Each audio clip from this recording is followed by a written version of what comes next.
pranic food, positive pranic food, negative pranic food and zero pranic food. Positive prana means it adds a certain pranic energy to the system when you consume. Negative prana takes away energy from the system. Zero neither adds nor takes away, it's eaten for taste and lethargy. Yeah, people like lethargy, you don't know. Yes, a whole lot of people are telling me, we enjoy sleep. Nobody can enjoy sleep. If you're enjoying sleep, you're not sleeping. Yes or no? You may enjoy restfulness, you may enjoy the after effect of good sleep, that's different. You enjoy restfulness, you cannot enjoy sleep, you fix this in your head. Yes or no? Restfulness must for a human being, because rest is the basis of all activity. If there is no restfulness in you, you are not capable of dynamic activity. Yes or no? If you're not rested, can you be active? No. Rest is the basis of all activity. Rest is one thing, sleep is another thing. You must differentiate between the two.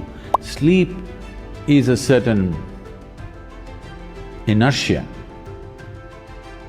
The difference between life and death is just this. Life is a dynamic process of the energy.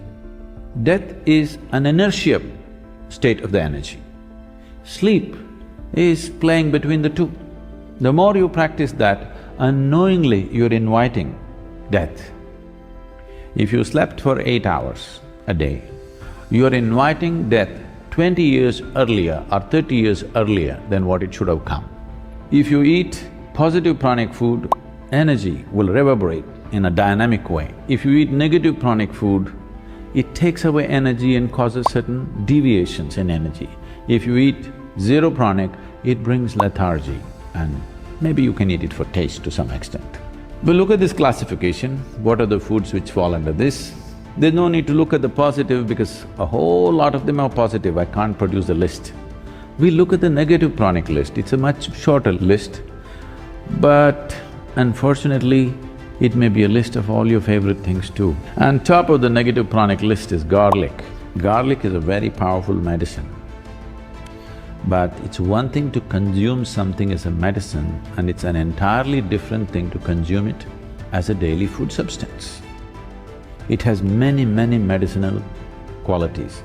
In Ayurveda and Siddha, we use garlic in a very powerful way for specific ailments. But now your logic is, every day if I pop whatever medicine I can, I will be healthy. In Ayurveda, we say like this, every root, every leaf found on this planet has some medicinal quality. It's just that only a few we have learned how to use, others we are yet to learn how to use.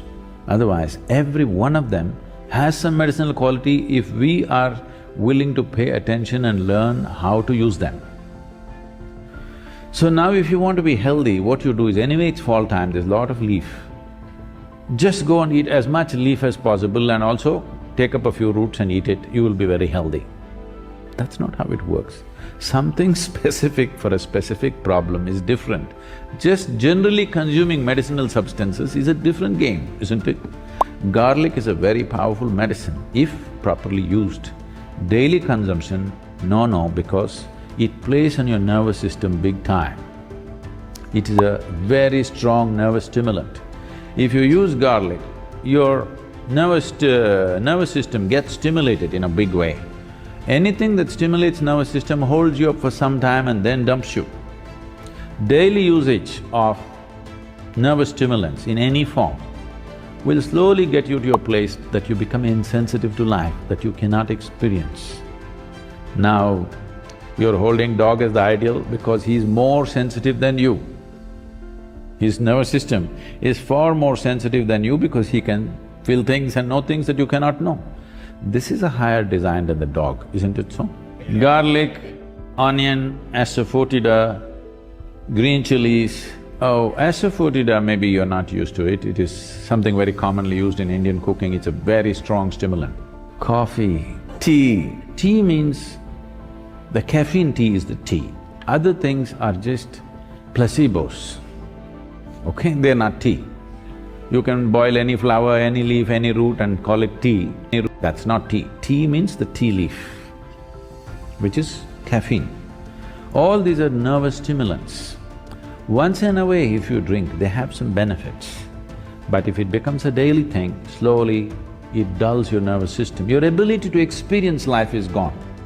We are looking at this dimension of the food mainly in terms of your sensitivity to life.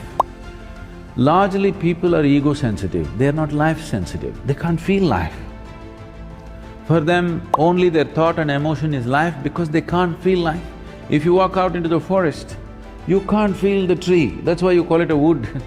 You can't feel the creatures around you, simply because the sensitivity is gone in so many ways. One thing is just the modern life, this television, this traffic, these constant reverberations. One thing I find when I come here is, one thing that makes me get out of buildings in this country is, always something is buzzing, boom, something is going. It has a very bad effect on the human system. See, we are also a kind of reverberation. There must be space to allow our reverberations to grow and spread. Now these machines have such powerful reverberation, constantly boom, something is going on. And on top of it, what we cannot hear, all these Wi-Fis and stuff, they are doing their own thing. Yes? In all this, there is no room for you to become life-sensitive. To sit here and be able to experience the whole universe takes a certain level of sensitivity. I'm talking about nervous stimulants in that context. You are lowering the possibility of experiencing life. See, for example, if you just touch this, not everybody will feel just a touch the same way. Do you know this? It depends on how sensitive your system is. If you feel this, you can know many things if you're willing. So I'm not a coffee hater, all right? But what I am saying is, a cup of coffee should not determine the quality of your life. By choice, you drink today, tomorrow you walk away, it's fine. If it's a compulsion, if I don't drink my coffee, my day is ruined, then you have to do something about it. Yes, I'm only talking about this. The only parameter is, are you moving towards freedom or are you getting enslaved in some way? With a cup of liquid, you shouldn't get enslaved. Yes, with just about anything you're getting tangled up. I'm saying do everything by choice, then there's no problem. If you do it by choice, you know when to start, when to stop, isn't it? If you do it by compulsion, what you start you cannot stop. This is the whole problem. It's not like you become a fanatic, I don't eat this, I don't eat that, I eat this, I don't eat that. Don't become a food fanatic. It's just that eat by choice. Every meal must be by choice. Not that you've decided, this is what you will eat and this is what you will not eat. Don't make food into religion, it is not.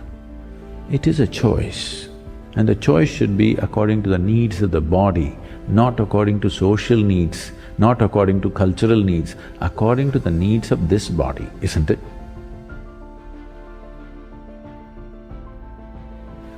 So, among the positive pranic foods, there are a few foods which are very, very positive. On top of the list is what is called as an ash god. I think here they call it a winter melon. It is not of the same potency as we find in India. The Indian ash god is like phenomenal. Ash god is very positive, black pepper is very positive. Honey is one substance on the planet whose chemical composition is very close to that of human blood. Daily consumption of honey can do wonderful things to you. And honey is an extremely good thing to eat, especially if you have children at home. Make honey culture part of your thing. Psychological stability, physical well-being, vitality, all these things can be greatly enhanced simply consuming daily honey. If you have excess fat in your body, if you drink honey with warm water, it breaks down the fat in the system. If you drink it with cold water, it'll give you weight.